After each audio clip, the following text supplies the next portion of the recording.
Comey was spying on Trump. Well, the reason he was writing the memos was to create a record so that he could destroy No him. American knowingly colluded with the Russians to interfere in our election campaigns. Oh, wait, unless you mean Hillary Clinton. Pardons, prosecutions, and transparency.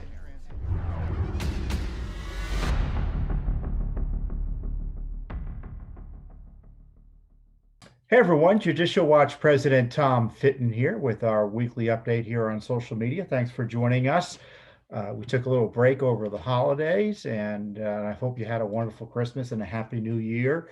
It's been a difficult week, obviously, here in Washington, D.C., with the violence associated with the Electoral College deliberations in Congress this week.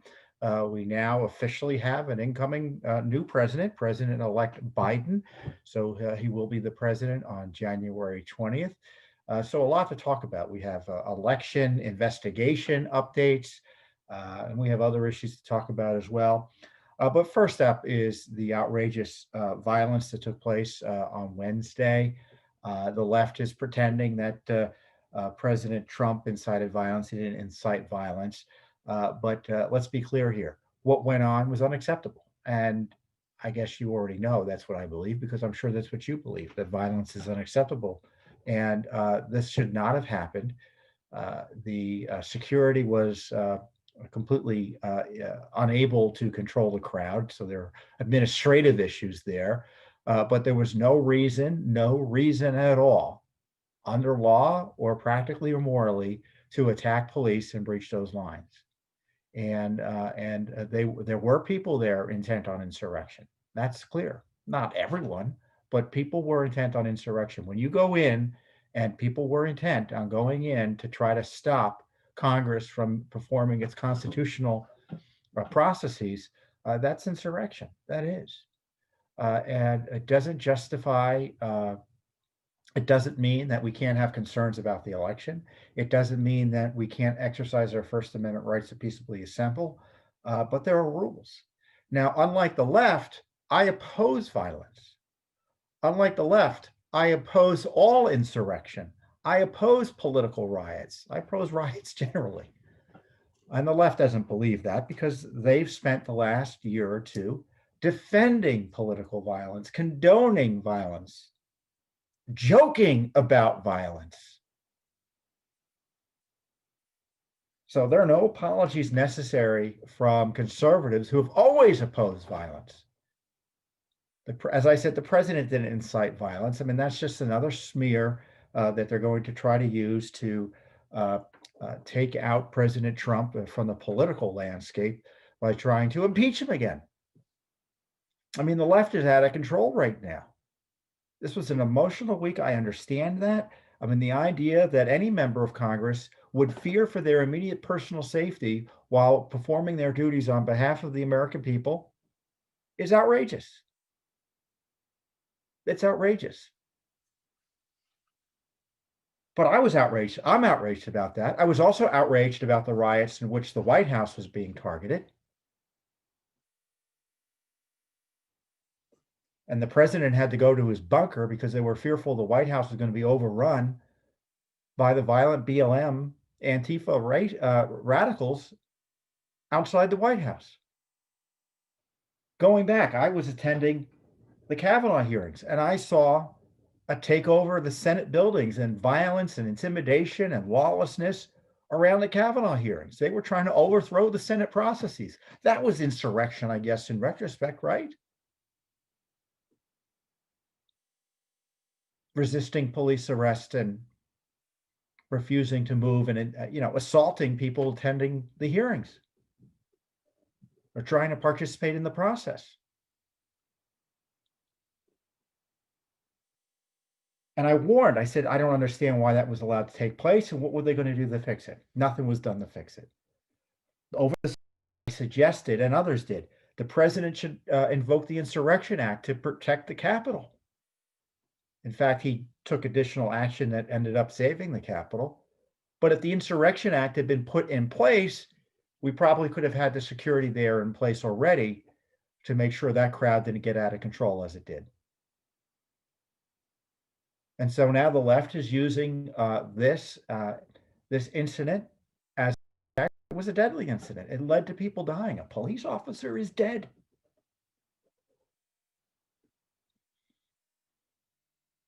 A woman was shot and killed in the Capitol by a police officer.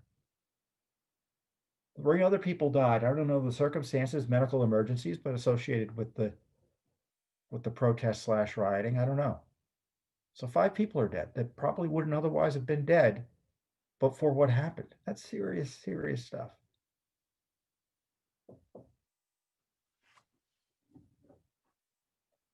And we should be worried generally that there's a crew on the right that thinks they can commit violence. We already know the left thinks they can commit violence. The whole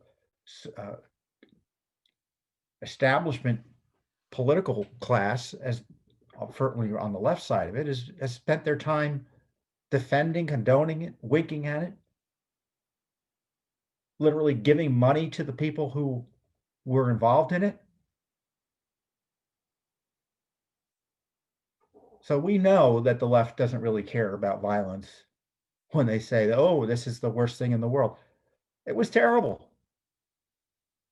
But it was also terrible when the White House was attacked and all the other violence that's taken place in cities across the country. It's all been terrible. And it's outrageous that it's now extended to the heart of our legislative branch, the U.S. Capitol.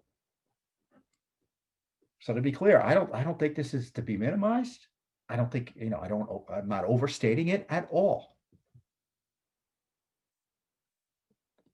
And I'm frustrated because there was a significant debate going on. Not the sort of debate I would have liked and as comprehensive as I would have liked. But it was a debate nevertheless, and all of that is now. As from the media perspective and big tech's perspective, we're not even allowed to talk about the election. We're not. Google and YouTube has warned, again, that if anyone makes the allegation that fraud had a material impact on the election, fraud or errors, I don't even know what that means, they'll have the video taken down. So as this video is appearing on YouTube, I'm going to have to be careful about what I say. But I do know that the courts failed, the state legislators failed, and Congress failed to grapple with the 2020 election issues. They failed.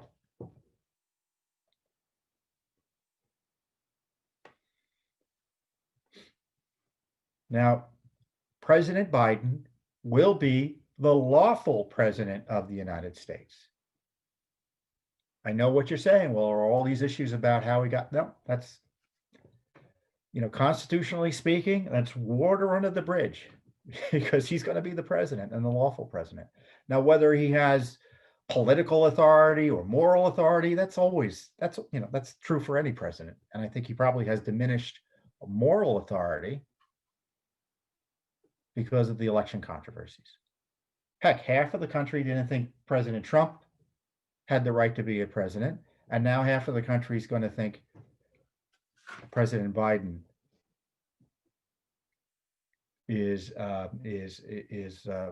doesn't have similar moral authority. Now, the big difference is critics of President Biden, or President-elect Biden, technically, they don't control the media, they don't control big tech. So now criticism of the election is banned on YouTube. Criticism of the election is the left is trying to, right now, they're unhinged. They are unhinged. They're trying to impeach the president of the United States because he gave a speech objecting to the way the elections were run and didn't call for violence at all. He called for a peaceable march. In fact, big tech took something down where he called for peace and people to go home because he criticized the election outcome and how it was handled. That was a political decision. That wasn't about violence. So now they're using the excuse of they're trying to say that if you criticize the election, it's violent. They're trying to outlaw speech. They're trying to outlaw their political opponents, the left are. That kind of. all you grammarians can have a separate debate as to whether it's a plural or I should use it as a plural or singular verb. I alternate. But the left is out of control, out of control. And to my friends and fellow Americans on on the left and the Democratic side, and you got to ease up. I mean, practically speaking, they say they are in favor of a peaceful transition, yet they want to spend the next 2 weeks trying to get Trump. And I said it's not because of he didn't incite violence. And they don't really care about that, because they incite violence and spent the last year inciting violence. They don't oppose it in principle. They don't. They justify rioting. I don't justify rioting. They do. But they recognize President Trump as a significant political figure, and they don't want him around, or they want him hamstrung, or to have less credibility once he's out of office. They're never going to stop harassing him. They're never going to stop harassing him. I know it's frustrating. But all you can do is what you can do as you look ahead over the next few years. Judicial Watch. I was doing some counting. It's not the big number, but this is going to be our 5th president. And certainly in recent years, from Obama to Trump to this administration, the new one, I don't see much different for Judicial Watch. We're going to be advocating for justice. We're going to be advocating for accountability. We're going to figure out about the corruption of the Biden-Obama gang, and still Hillary Clinton to a certain extent. Trying to figure out what went on in the Trump administration, how justice was subverted there. It's like the Who song. Meet the new boss, same as the old boss. So the Justice Department, and this is the tragedy or outrage of the Trump administration. I jokingly say from our perspective, it's been the Holder, Lynch, Sessions, Barr. I guess it's now, I forget the name of the acting Attorney General, Rosen. Justice Department, nothing's going to change. And now Attorney General, not the Attorney General, will likely be confirmed. Judge Garland will probably be the Attorney General under President Biden. I don't see anything different. I mean, the Justice Department is defending Hillary Clinton. I mean, is that headline going to change now or change in the future? I mean, it's the Trump. I mean, it hasn't changed. People say, is there going to be justice? Well, we couldn't get justice under the Trump Justice Department. What makes you think that the Biden Justice Department is going to do anything, at least voluntarily? Now politically speaking, I'll put on my political analyst hat. I think the Biden administration's got major issues that they're going to have to contend with. I mean, first of all, they have a bare majority in the House and the Senate. So they probably will do some things that we object to as conservatives and constitutionalists, but they may not be able to do other things that we thought they'd be able to do because they don't have the numbers that they thought they would have had. So the challenges will be significant, but there may be challenges in one area and surprisingly challenges that we're able as conservatives to advance in others. As I said, President Biden is coming in on the heels of a disputed election that tens of millions of Americans are upset about. He has to handle the battle between the corrupt corporatist Democratic establishment and the radical activist leftists that are in ascendancy in his party. And then he's got his corruption issues. I don't know. We're all supposed to forget about his corruption issues. His son's under federal criminal investigation. And the evidence is he's implicated in some of the schemes. So he's going to have a special counsel appointed to investigate not only his son, his brother, and potentially his involvement.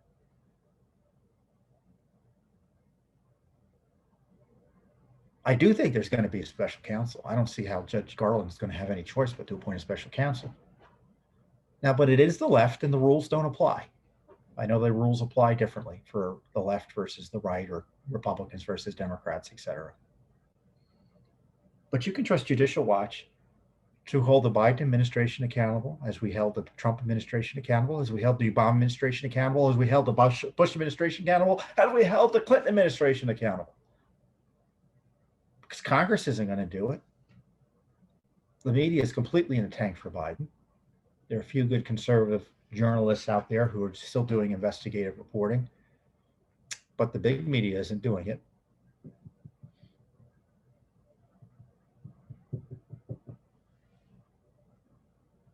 And obviously the independent agencies or inspector generals and all that in the Biden administration, they're not going to do much. They didn't do much under Trump other than harass Trump appointees.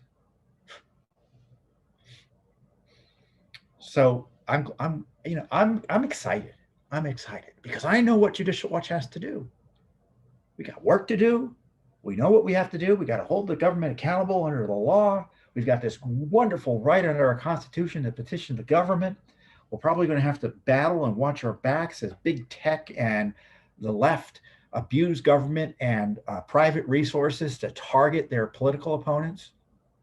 The left wants to outlaw its opposition.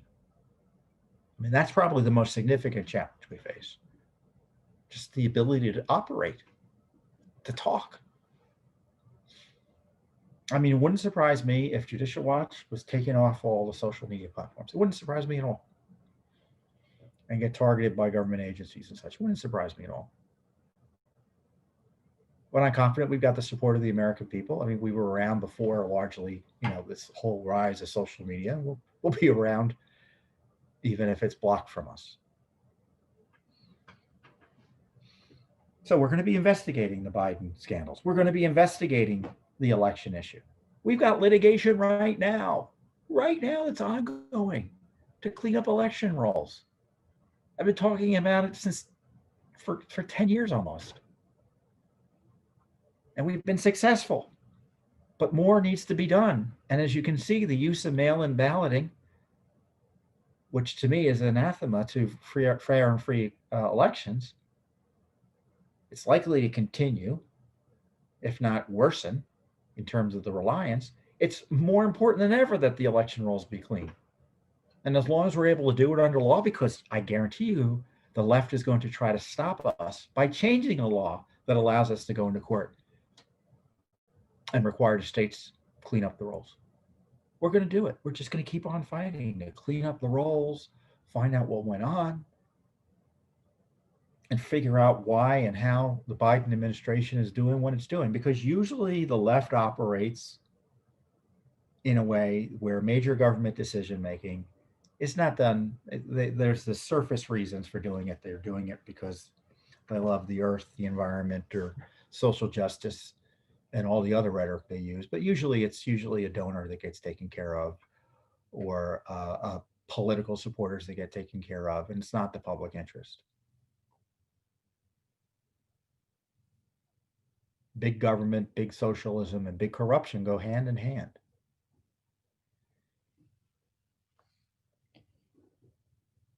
So Judicial Watch's work is more essential than ever.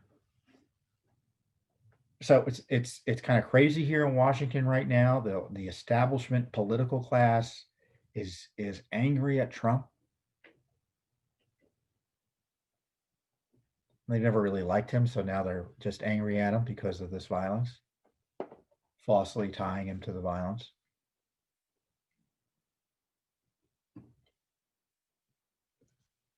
And we're going to investigate that. But of course, Congress isn't subject to FOIA. The Capitol Police, they're not subject to FOIA.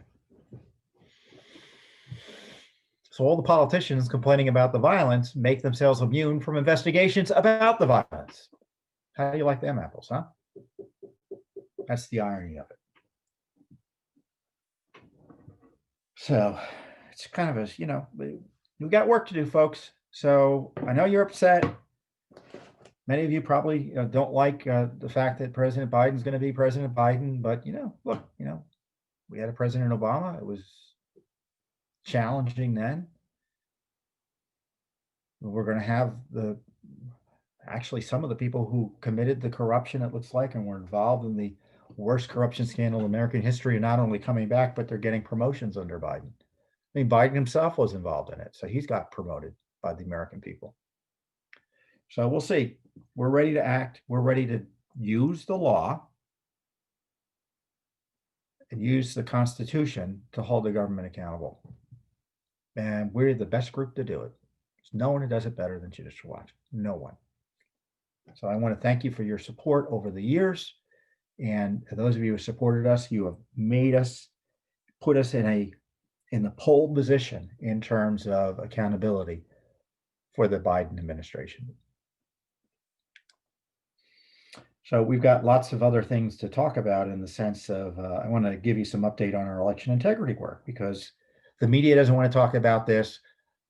Many of the Republicans are fearful, and we should. By the way, I meant to print off the list of the senators who supported the objections, but they're being attacked. I mean, it just shows you President Trump was just the focus of the attack.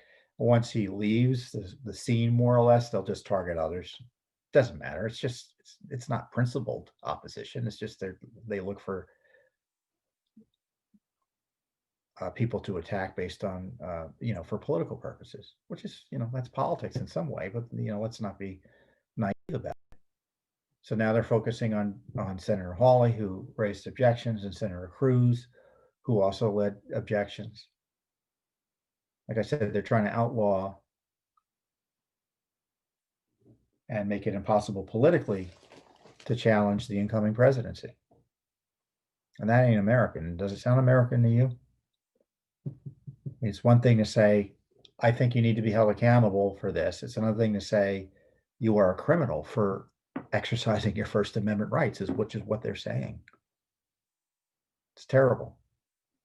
But Ted Cruz, Judge Hawley, I keep on calling him Judge Hawley. It's Senator Hawley, several other senators, deserve your thanks. If you if you approve of what they do, you should let them know. I think Senator Rick Scott was down in Florida. He stepped up. He's being attacked. But the courts and Congress and the state legislatures have failed to grapple with the 2020 election issues. They just failed. They failed. So it's up to us as voters and activists to at least ensure that we know what happened and make sure that we have, as best as we're able, elections that Americans can have better confidence in. We want to ensure that we have elections that people have confidence in. We don't want to undermine elections. We want clean and fair elections that everyone feels, I'm going to participate because my vote will count. And they should be run in a way that reassure people that integrity is front and center. If we're going to have mail-in balloting, why isn't their voter ID tied to the mail-in balloting? Right now, mail-in balloting is incompatible with voter ID. I think there are only 2 states that have it. So you may live in a state with voter ID. In Georgia, for instance, they have voter ID. Show up in person, you have to have an ID, more or less. But if you vote by mail, which, as you know, millions did, no voter ID. So it's an end run around voter ID, isn't it? So those are sorts of issues that we have to educate people about, in addition to Judicial Watch's litigation in the coming months and years. In the meantime, the left plans to nationalize elections more or less and make it impossible to actually mandate voter ID, clean up rolls. Essentially, what you don't like about the 2020 election, they want to enshrine in national law. That's what they aim to do, among other things. So in Georgia, for instance, we just had we've got dozens of act requests to the various battleground states about the way they handled the election. And we have other investigations, including a data analysis that we conducted in Georgia of election votes.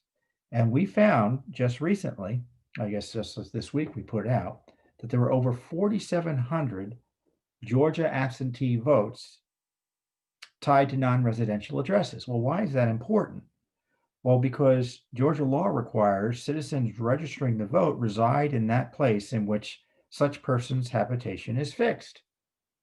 So in other words, you really just can't use a commercial address to register to vote. You got to live somewhere. That's what the law is in Georgia. And so if you're registering from a commercial address, it raises questions about whether the vote is legit or not. It doesn't mean the vote is illegit because A, it may actually not be a commercial address, or B, you're using it as a residential address. You actually are living there. It's a hotel, and for whatever reason, you're living in a hotel. And you tend to inhabit it for time. Maybe you could be a hotel business owner, for instance. But we had similar issues pop up. We alerted the Georgia Secretary of State's office in April, and obviously we shared the most recent data with the Georgia Secretary of State's office this week. So we'll see what they do with it. It needs to be investigated. It needs to be investigated. All we can do is say, here's some information and evidence you should investigate. I should say that's all we can do, but that's one thing we can do. And we'll see what they do with it. And we're not going to forget about it. We're going to ask them what they do with it. So that's why, that's what I love about Judicial Watch. We're always working. We're always working. And we're always going to be working for election integrity. Similarly, we reported this week that in Kentucky, this is one of these things that this was a really troublesome development. So you may recall I think it was in 2019, that we had a consent judgment, the 2018 or 19. We had a consent judgment. The Justice Department, I think the only substantive move they made on election integrity matters, they moved to intervene once we had sued on cleaning up the rolls in Kentucky. Kentucky's rolls were a mess. And so Kentucky entered into a consent agreement with Judicial Watch, and to call a consent judgment. And this is what they said. They acknowledged the practices currently in place in Kentucky do not comply with the MVRA's requirement, the National Voter Registration Act's requirement, that states conduct a general voter registration list maintenance program that makes a reasonable effort to remove ineligible persons from the voter rolls due to a change in residence outside of the jurisdiction. Right? And so under that agreement, they were supposed to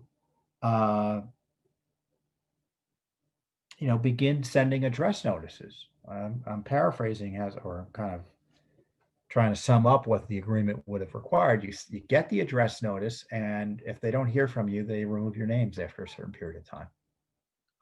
Pretty simple, right?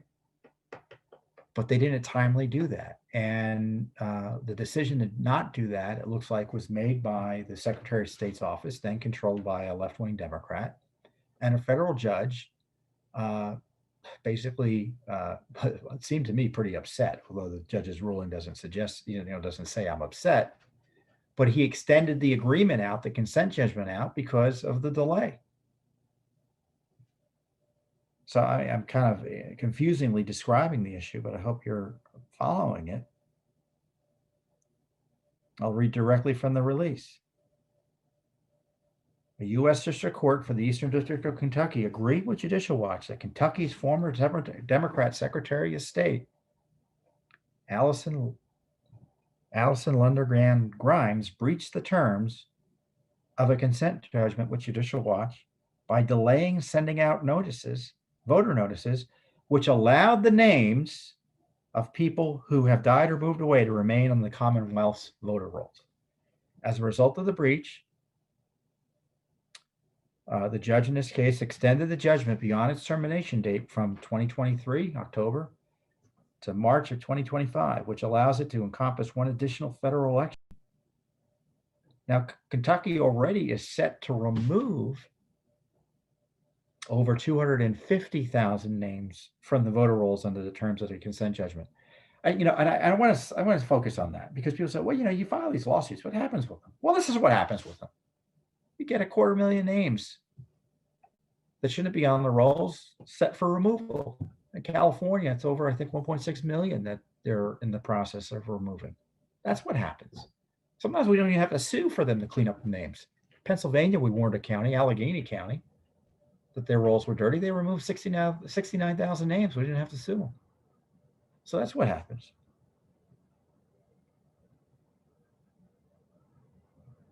So there were outdated registrations that are allowed to remain on the rolls during through the 2022 midterms. So there are names that shouldn't be there that probably will be there because of the actions of this leftist governor, Secretary of State in Kentucky. And why is that a concern? Because when you have names that shouldn't be there, those are opportunities potentially for fraud. That's the opportunities for fraud. That's why you don't want dirty election lists. That's why that's why we have federal law mandating states. The National Voter Registration Act mandates that the states take reasonable steps to clean up the rolls, because dirty voting rolls can mean dirty elections. It doesn't guarantee dirty elections, but obviously it presents opportunities for fraud. Since the Secretary of State's office failed to follow up with the lawfully required notices, registrations belonging to those with a change of address cannot be canceled after the November 2020 election. Therefore, this inaction delayed Kentucky's progress towards ensuring an accurate and current voter registration list, one of the main purposes of the MVRA and consent judgment. The law requires you take reasonable steps to ensure an accurate and current voter registration list. And you had this left-wing Secretary of State official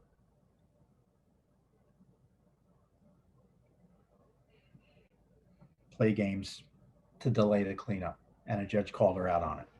So good for Judicial Watch, our attorneys. It shows you that even when we win, we still have to be diligent, because their left is always going to be pushing back. I mean, we have current lawsuits in Pennsylvania right now to clean up the rolls. Our lawsuit alleges 800,000 extra names on the rolls there.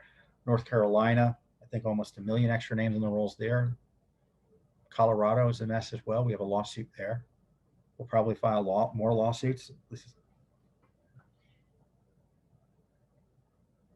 And the left is opposing us. They've intervened. I mean, the same leftists that changed the rules that everyone was complaining about being changed in 2020, they're now targeting Judicial Watch's litigation to clean up the rolls. Why on earth would you oppose taking reasonable steps to clean up the rolls? Reasonable steps.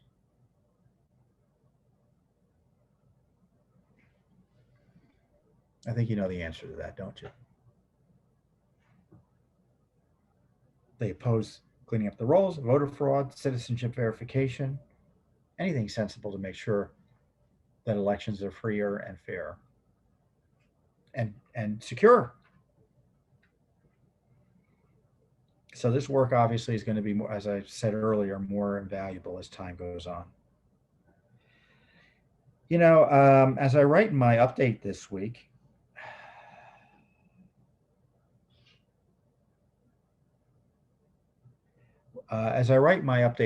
excuse me, I was trying to find the link here.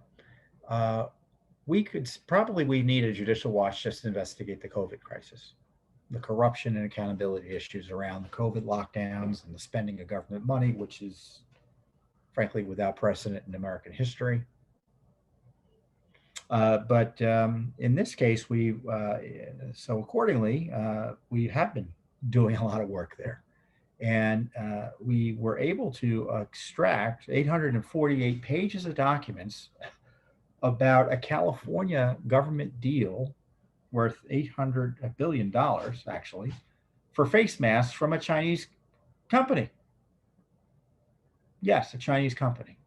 So we're trying to figure out what was behind this contract, which was quite controversial.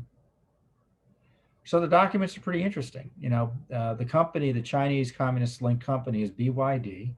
It's reportedly been barred by law from some federal contracts for providing faulty electric vehicles and lithium batteries to American buyers. I guess the company was mostly associated with building cars like that.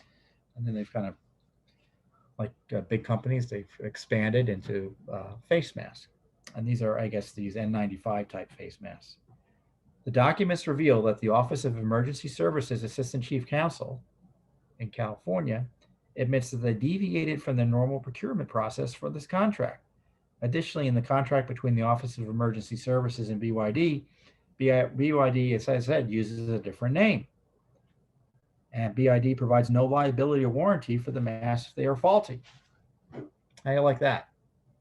So we have this, I mean, it's just, what do you think of the fact that they came up with $1 billion mask project contract with a Chinese communist linked company for a virus that originated from China?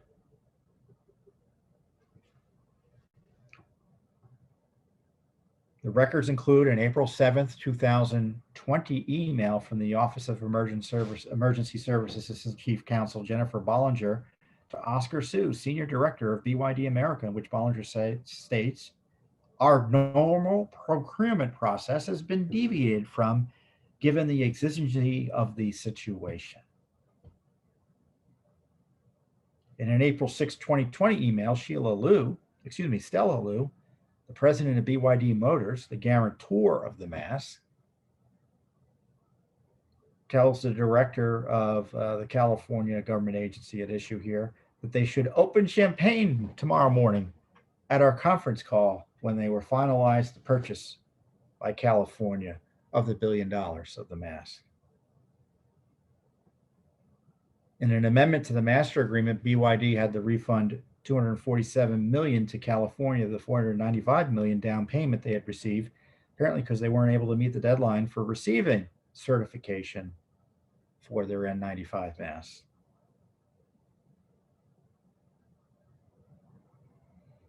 And there are all these other emails putting people together from the Chinese Communist Link Company to government officials in California. So these are remarkable documents. This is what I like. Again, this is what I love about Judicial Watch. I know I'm supposed to love Judicial Watch because I'm its president, but I just love this type of stuff. This is $1 billion contract, and Judicial Watch is the one trying to figure out what the heck went on here. Obviously, it's controversial because of the Chinese-controlled company. Where's we're just doing this basic investigative work to educate you about what your government's up to that no one else really wants to do in any serious way unless it advances some sort of nasty political agenda trying to get someone.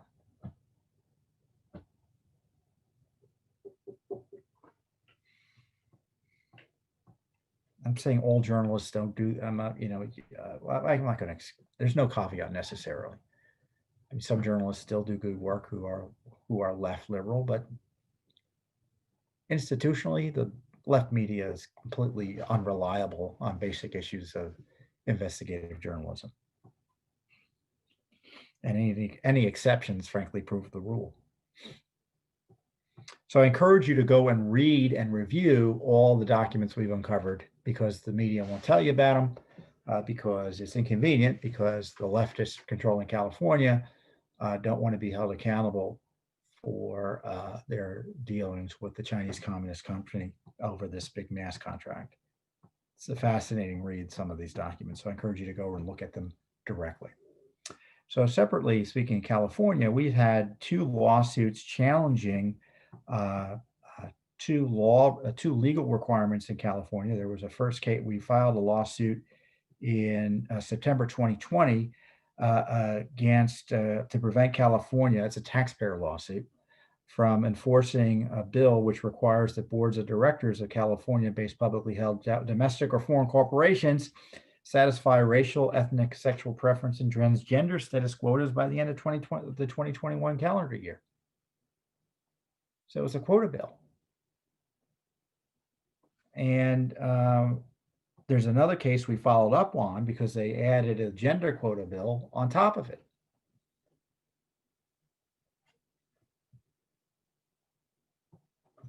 So we got 2 cases challenging quotas, unconstitutional quotas in California.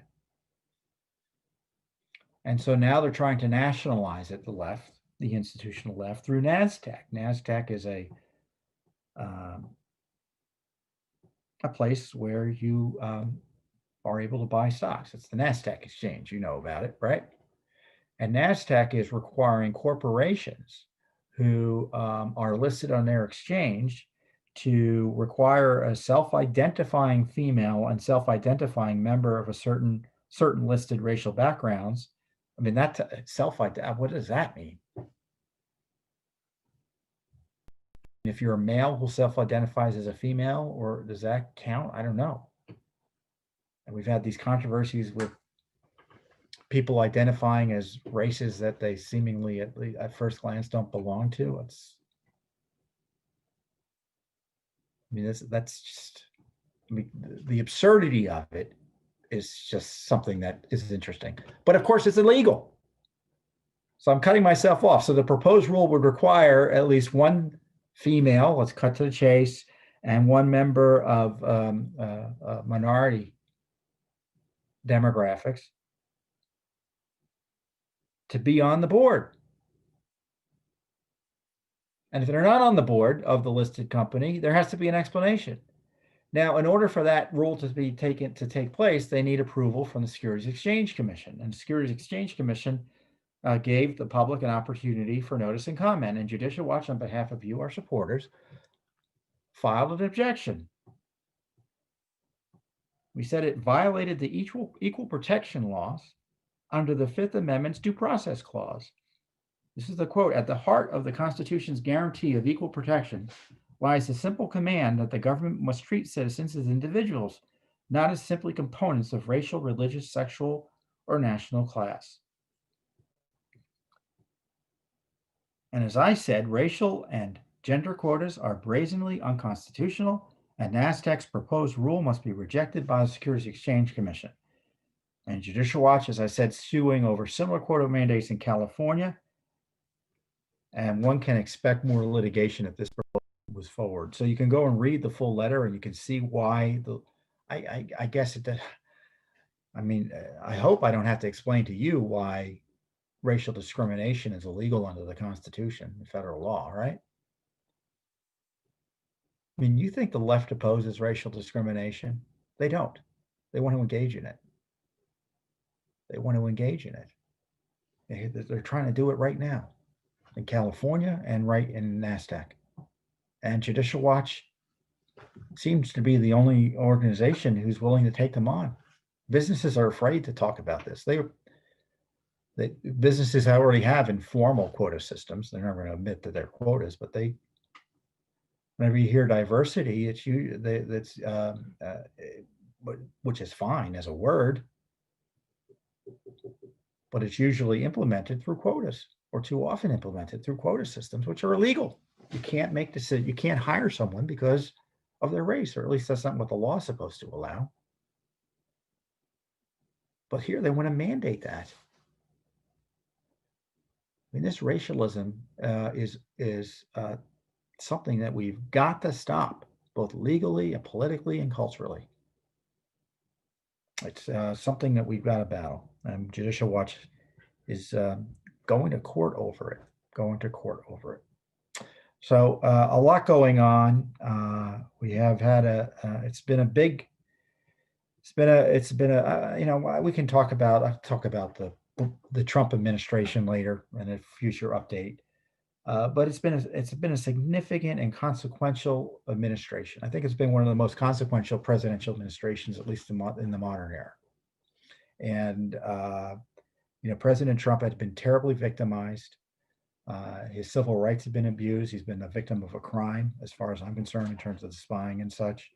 Nevertheless, there were significant regulatory changes that were positive from a conservative and rule of law constitutional perspective. So a lot of good things happened under the Trump administration in terms of increasing defense and foreign policy. We can always argue about. So it's a shame it's ending with such controversy. But that's the we just have to keep on moving on. We just need to continue accountability, and we can't let the left stop us from sharing our views about public policy and exercising our God-given rights to petition our government and make our voices heard. So with that being said, I will see you next time here on the Judicial Watch Weekly Update.